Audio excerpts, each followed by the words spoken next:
Welcome back to my Fire Emblem Engage LTC. Here's Chapter 10. Chapter 10 is our first kill multiple bosses map.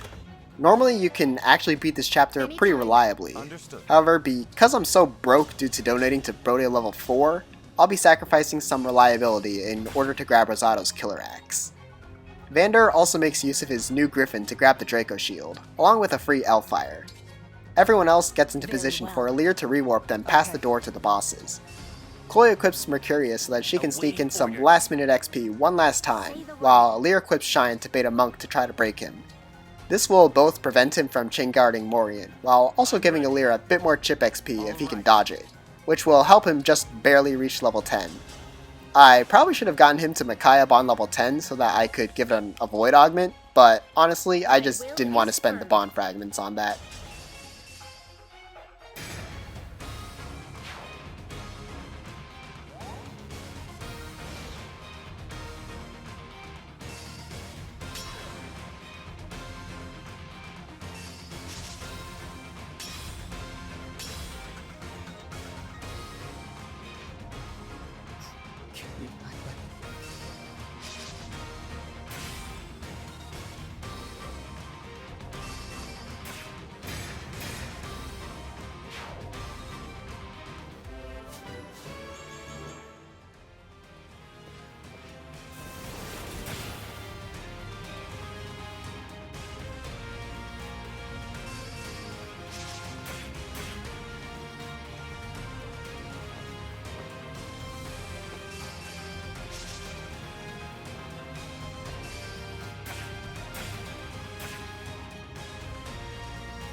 With the Celica engraved Iron Greatlance, we're able to deal a significant amount of chip to Rosato, while also avoiding having to risk a crit, making this the second time that Celica engrave ended up being useful.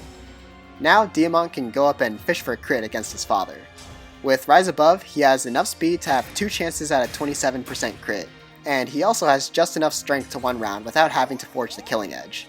Although I suppose I could have also raised him to bond level 9 with Roy instead of inheriting strength plus 1.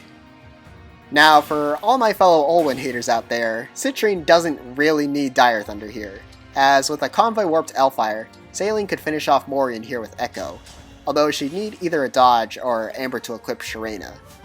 Since I already have the Olwen ring for a later chapter, I just go with this since it's easier. My turn?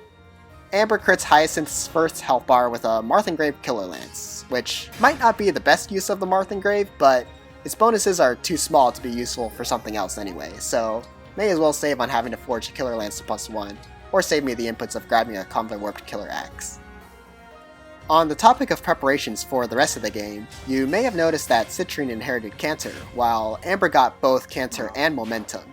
This leaves me with 2 novice books to spare, as I didn't go through the trouble of rigging expert books in all 3 chapters that I could. Those just went to Jade to inherit Momentum, so that she can 1-round Gold Mary by herself to grab the energy drop, which makes grabbing the Killer Axe that much easier, as Lapis can help Louis with that. You took me.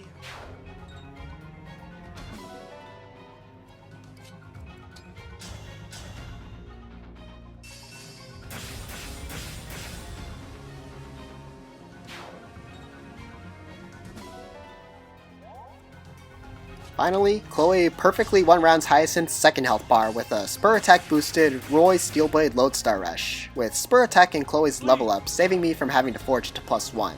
And that's going to be Chapter 10 completed in 2 turns.